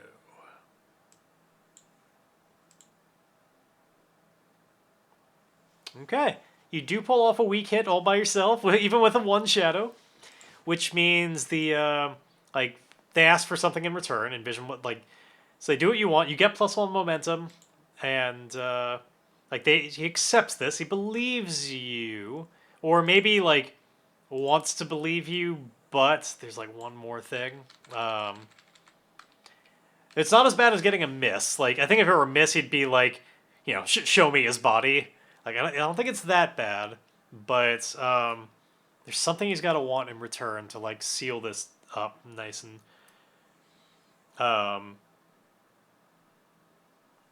tight. What could he still be wanting from you that wouldn't be too bad? And that makes sense here. It isn't just like completely random. Like, if I'm going to believe you, first I need you to empty my chamber pot. Like it's gotta. Maybe he does just need some kind of evidence. Yeah. If he does, I just want to make sure it's not too bad. I'm sorry. Maybe I'd pull out my dagger, and maybe it still has a bit of pigeon blood on it. Oh. And maybe I'm just like, is this enough evidence? Oh, that's great. I like that. Okay. So, sounds like one more move to convince him like that's his blood. That's pretty good. Or maybe I don't say that directly because I want to be subtle about this. So maybe I just say, what does this say to you? Oh, okay. I feel like this is maybe a face danger with shadow, like it's deception, stealth, or trickery. Because again, like as we know, it's not actually his blood, but blood will look like blood. I almost want to reward. I'm kind of moved towards rewarding the clever thinking and like, yeah, you did do that. That's true. You're kind of prepared for the situation. Like, I don't know if you necessarily need to roll. Like, I think that would work, and that's good thinking. You had the right pieces and remembered it well. So yeah. Let's just say that's totally convincing. Yeah, he sees the implication from that is enough as he looks at the blood, and I think there's like a small like shudder that he gives in like a sort, and his eyes like close as he does it, as if he's like just overwhelmed with a little bit of like it's almost like you made him pop a boner. Like oh God. Not you didn't, but like it's like a sudden sort of like compulsion that I just mean like he just has like a compulsion that he can't control, where he's just like, ooh, like you did it. Okay, well you've convinced him, so I think that's totally enough to get one more milestone, which would be enough. Like we should probably just finish out this vow right now. So let's see. 1, 2, 3 more progress. You now have such a great chance of succeeding at this. Let's fulfill the vow, because I can't think of any more milestones on this to really wrap it up anymore. Yeah. So let's just take this opportunity to get your XP. So we're gonna make a fulfill your vow move. You have 9 filled progress. There you go. Strong hit. Just what you want to have happen. Which, as I recall, is like it's not a very interesting one. It's basically just there's nothing bad happens. You don't have to give up anything. See, on a strong hit, you are in bold. Oh, wait, sorry, wrong thing. Your quest is complete. Yeah, it's just quest is done. Get the XP. This was just a troublesome one, so all you get is 1 XP, but you do get it. Nice. Yeah, it was an easy quest, but you pulled it off. So we will get rid of all of that. And yeah. How much XP do you have now? I know you had some to begin with. Does that put you up to 3? I have not been keeping track. I think that you had... so I know you had 3 at one point and then spent it to get Swordmaster. And then I think you did one more vow after that that was dangerous. I feel like you had two, and now you're up to three. I'll write that down for Yeah, now. I haven't been marking it on the sheet just because it's a little bit of a pain the way I'm doing it to fill in those bubbles. Okay. And I feel like you now have three that haven't been spent, so that's enough to buy another asset. And remember, we were talking about Nice. the types of things Battle Scarred could get you if you're interested in going in that sort of trade-off direction. But you also Hmm. do not have to just because you're maimed. It's just an option that's now open to you. So yeah, there's no complications on that, but I feel like if you want to get the necklace back, that'll still be its own thing. Because, like, this was Yeah, just about that's my not. next Yeah, move. like, this was just about making sure, like, it's kind of doing community service instead of otherwise going through a full trial. Just sort of Hmm. skipping ahead. So, like, you've saved yourself there, and he's not going to, like, make a big deal out of you anymore. But he's also not making any moves to just, like, give you other things that you want. So, so yeah, I think after you show the dagger and everything and like put it back, he goes, "I, I thank you for not wiping it clean first," he says with his eyes still closed. "However, I believe our business is concluded." And he like turns back to his book and starts like thinking again before starting to write some stuff, um, and just sort of just continues what he's doing while you're in the room and just not really paying you any mind unless you raise something up with him. Would you perhaps be satisfied enough to return my necklace? Let's see. Let's roll that move. Now you did, as far as he knows, not only do everything that he wanted, but do it in a way that is like the best version of what he wanted. Like I'm sure he would have been less satisfied if you were just like, yeah, I got him to leave town. But as far as he knows, you Mhm. killed him, and he's very happy with that.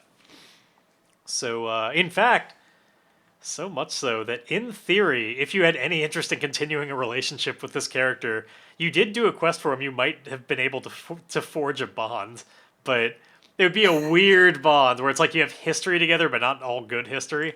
Um, but I don't know how it I would be feel a about little bit of a that. stretch. I don't know that you've spent significant time with him. Yeah, it would be a stretch. Anyway, let's have you roll that compel move and see if he'll give you back your necklace. Okay. I just thought it'd be interesting to have a bond with somebody where that's a like kind of a complicated relationship and based on a lie. Let's see. Please, Mr. Sera, can I have my necklace back? Weak hit. So again, yes, but he wants something in return, but not like a full on like miss sort of. He'd ask for something that cost you greatly. Um, he could want you to exchange it for the bloody knife, um,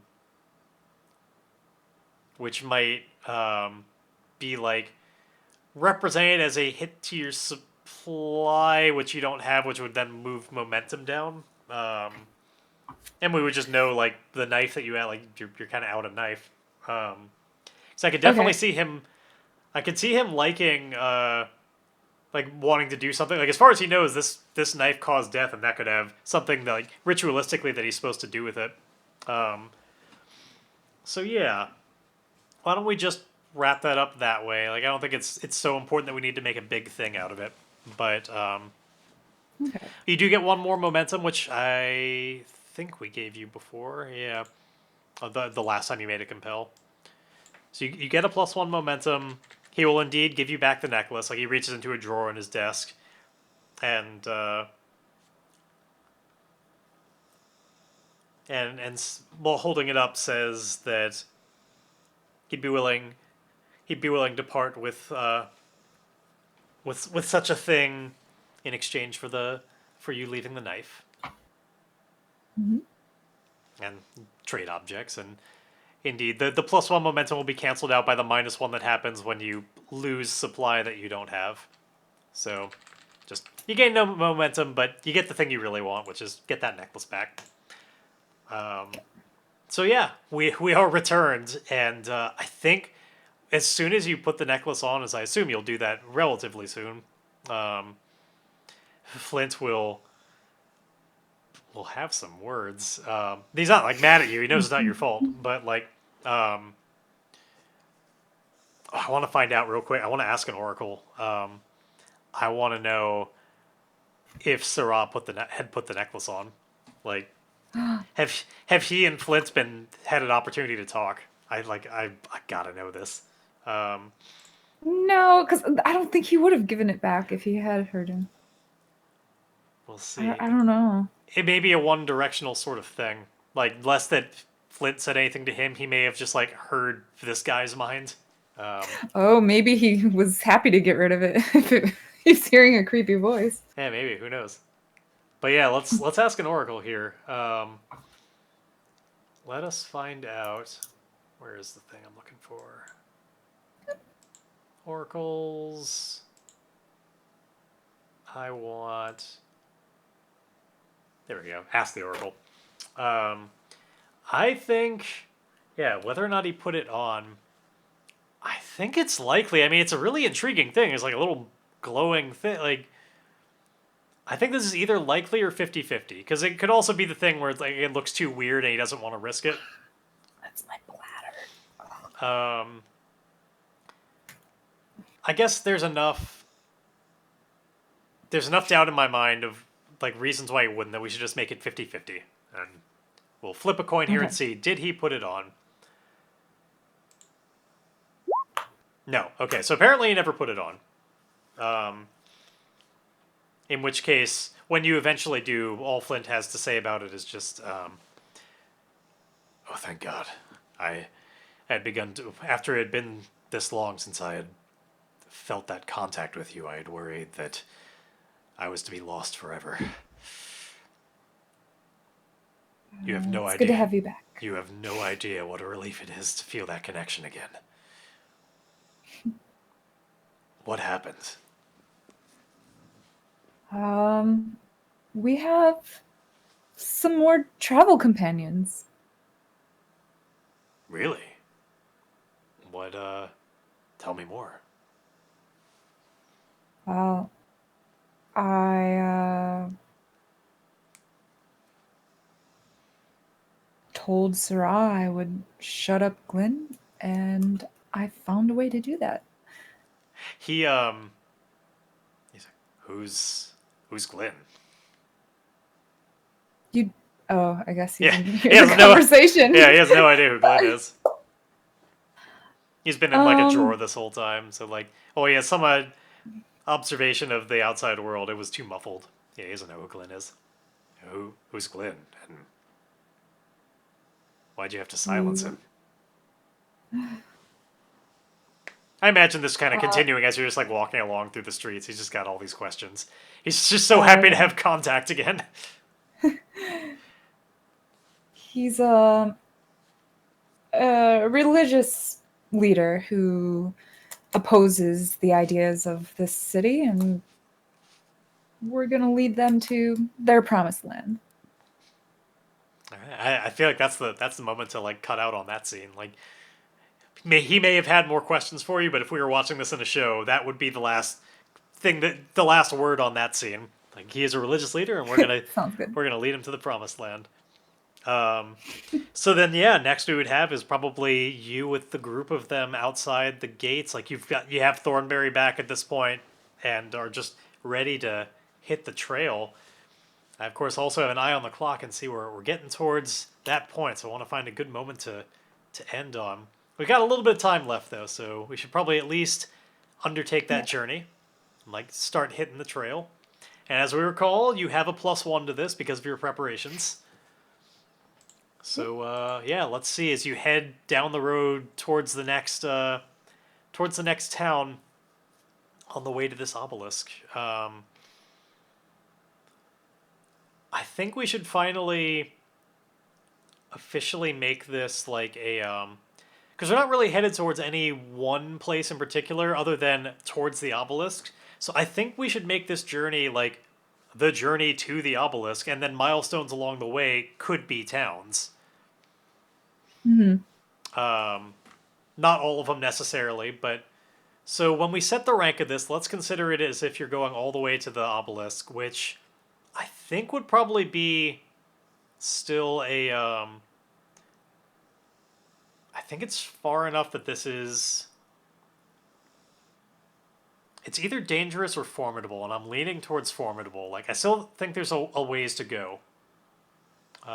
Yeah, I think so too. So let's set this all the way at formidable. Like, there's a long way to go until you get to the obelisk. Many towns and other milestones along the way. Opportunities to learn more before you get there.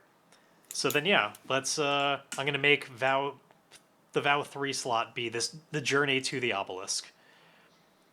Okay. Even though you might part ways with these people before you get all the way there, that's your destination. Mm-hmm. Okay.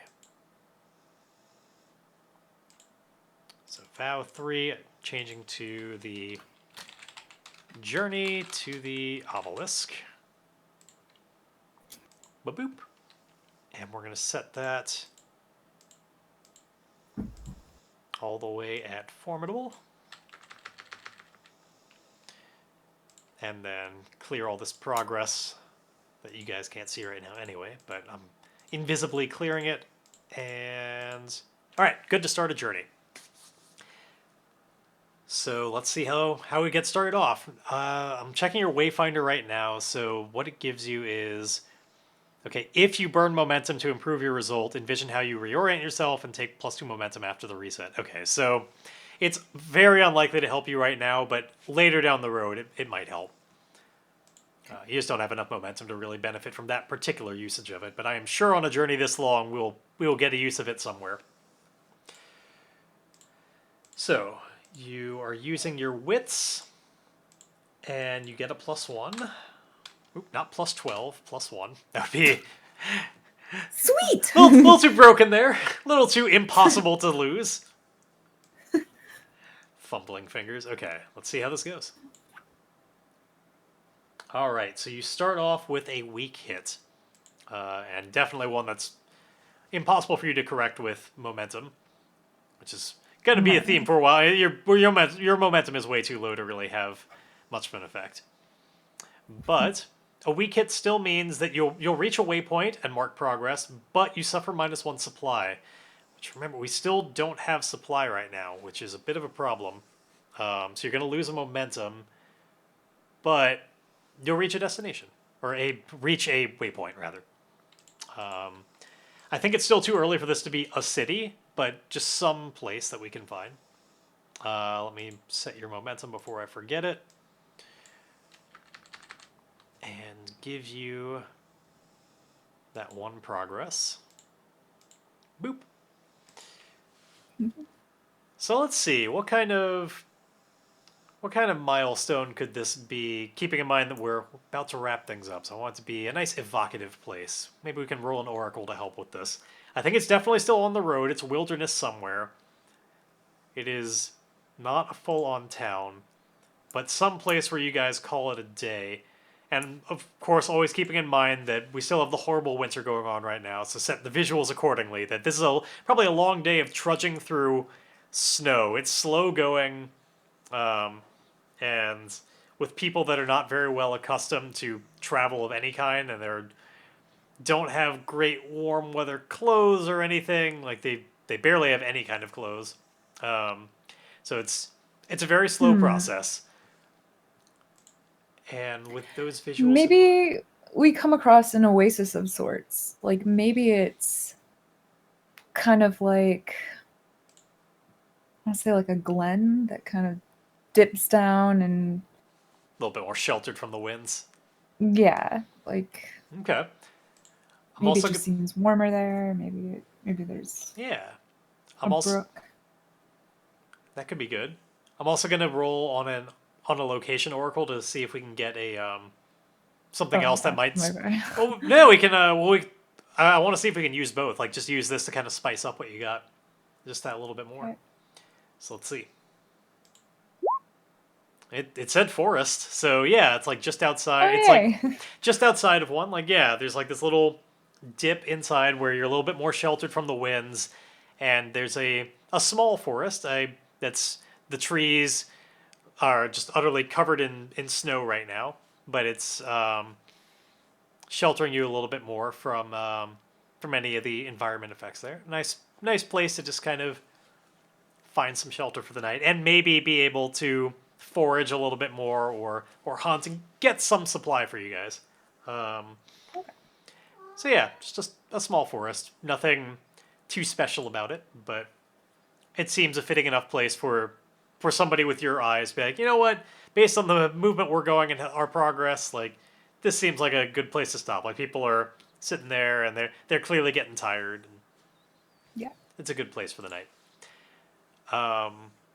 So perhaps should try and resupply to do a like hunting, foraging, scavenging, that sort of thing. Since it's gonna be really hard to make this journey with zero supplies, and so often you're gonna take that hit to your supply. I would recommend taking this opportunity while we're in a location that's kind of fosters it to do a resupply. Yeah, it's a good idea. And let us do that. It's another wits roll, and let's see how it goes. Still looking for a good opportunity, like something interesting to go out on. The problem is, like, unless we roll like a miss or something, it's going to be hard to find a good thing to latch onto. But let's see.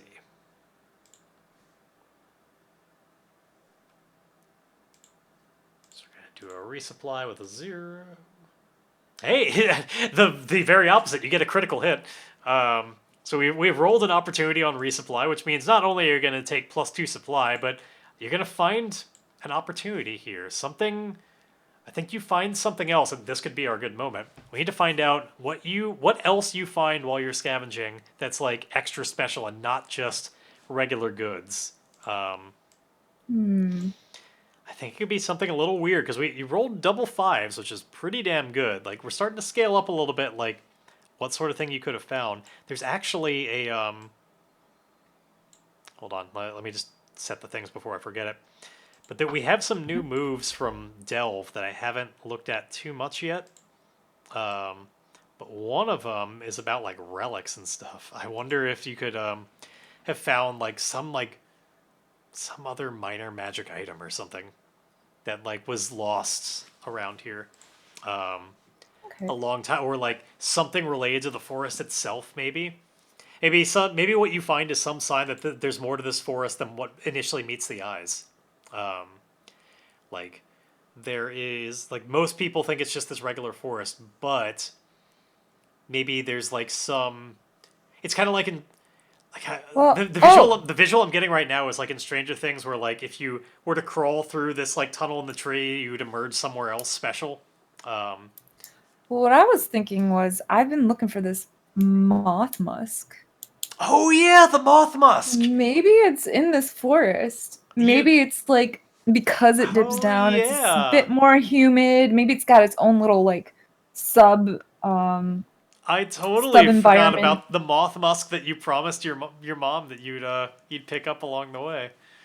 Yeah, maybe it's just the right conditions where it is. It's like a mini ecosystem going on. Totally works for an opportunity. Sure. Yeah, I had completely forgotten about that as even a thing. And who knows if you'll ever even be back to prove it. But if you would like that as your opportunity, we can totally have you find the moth musk. And we talked about before. I'm trying to think all the way back to session 1 about how that might be its own kind of like weird challenge and stuff to harvest it. So maybe like you certainly find it, but is there something that like makes this more difficult than just like, oh, found it, and you like pick it up? Maybe I want it to be some kind of like cool looking mushroom. Okay. And I think there's definitely like moths are drawn to it and giving it its name. Like it releases kind of like these spores that a particular breed of moth flies by and like feeds off of them, and it gives them a sort of like maybe it gives them their own little like there's like spots on their wings that have an incandescence because of this musk that they eat. I actually kind of want to do more of a moment of chance on this. Like, okay. Is there a way we could? like say I stumble across these mushrooms and maybe I don't know that it's moth musk, but they look really interesting. So like maybe they do have that kind of like look Yeah, that you're the talking about, sign. but I don't know. Well, Could this be, maybe I have to ask someone well, who might know, well, or perhaps we can go out on that question on your face of, is this moth musk? Like, you find what seems to be moth musk, and yes, since we're trying to find some kind of good solid moment to end on, I think that's about as solid of one as we're gonna find right now, which is just the question of, did you just find moth musk? And considering that we talked before about how it might not be the easiest thing to harvest, even when you do find it, what if it is? What does that entail? I think because this is a full-on opportunity, we as players probably know like it is. Otherwise, like that's just not even really an opportunity for you. Like you have found moth musk, but I think that will probably come with its own sorts of problems that we'll have to look into next time. Like what does it mean? How do you harvest it, and what could you potentially do with it? These are all questions for next time. Well, maybe it's in. Oh, okay. uh, maybe what? I was gonna say maybe it's in Muko's book. Maybe. Yeah, that might be part of the ritual. Um, but we'll have to find out all of that next time. Now, next Tuesday, oddly enough, there will not be an Ironsworn game, and it's because Blink is actually going to be in town next Tuesday, which, because of the way we do things, you'd think that would make it easier to do a co-stream, but because of the way this is all set up, it would make me have to do like an entirely different setup to make this all work. So I think we're just going to skip out on next week and focus on other stuff. Also, I very well might be going to court that day, though Okay. not by the time we're doing this, so I don't know. I've got jury duty. Anyway, we're going to be skipping this next Tuesday. The Tuesday afterwards, we need to do some schedule changing because I am no longer going to be working a day shift. I'm going to be on night shift, which means we need to go back towards what we were initially doing in the very beginning of this series, which was some afternoon streams, which I imagine for most people will probably be a better time slot anyway. I think when we did it back then, we were starting at 5 o'clock your time. Is that still a good time for you? Um, I think we did 2 to 4 my time, 5 to 8, 5 to 7 your time. I'm not entirely sure, just because I do occasionally get that 6:45 Okay. What about uh, appointment. would like 4 to 6 be better then? So I could push to make that work. Yeah, I think that could work. Okay. Well, we'll keep talking about it. We'll figure it out together. But the important takeaway is there's not going to be a stream next week, and the week after that is going to be at a very different time. Keep your eyes peeled, and I will announce that information on Twitter and Discord and stuff to let you know when the new streams will be once I'm back on night shift. But anyway, thank you for joining us tonight. This has again been another session of Ironsworn, where we're finally making some real progress on some of the initial stuff on this journey. Like we found out more about these obelisks, Yeah. and we're kind of getting back to the roots. We even got back to session one stuff like moth musk. That really wraps up the fact that I we're haven't forgotten about Mothma. getting back to the real roots of this story. Got Flint back, sort of. I'm interested to see where things head forward, but we'll have to wait for that. If you want to have your own Ironsworn adventures, which I definitely recommend that you do, head to ironswornrpg.com, where you can pick up a copy of the base game for free. It is playable not only in this form like we're doing now, co-op, you can play it entirely by yourself with no GM, or if you want to do it traditionally with a GM and a group, it works for that as well. It really supports a lot of kind of cool gameplay, and as I hope we frequently demonstrate, you can get a really interesting story out of it when you have utterly no planning and barely even remember all the stuff that you've established beforehand. There's just, the roles push you in directions and makes cool stuff happen if you're open to that little bit more freeform, play to find out style. So, it's fun times. I hope you check into it, and if you like it, maybe buy a copy of the book or the recently released Delve supplement, which gives you more information on stuff like if you want to do proper dungeon delving, like going into big dangerous environments like dungeons or sea caves, or even across just like stretches of like big wintry lands. Like there's ways you can make sites more significant. There's also ways that you can make opponents a little bit more significant. These are things I can't speak to all too much because I'm still in the process of reading the book. There's also a little bit more support for like magic items and a lot of cool just supplemental stuff like that. So it's a supplement called Delve, available on Drive-Thru and Itch.io. But anyway, this has been session 15, I believe, and I hope to see you guys back for 16. If you're running behind on it, we have all the sessions available on YouTube. This one will be up there. I've been putting them up at noon the next day, so noon my time, Pacific time, is when they tend to get online over there. So anyway, hope everybody has a good night. I've been Midnight Jester 8, and I do this stream and music. Blinking Firefly, what do you do? I stream music as well, and singing. So, yeah, I hope that you've enjoyed what we. Hope that if you've enjoyed what we do, that you give a follow to both of us. And anyway, I'll see you all around. Goodbye, everyone. Bye.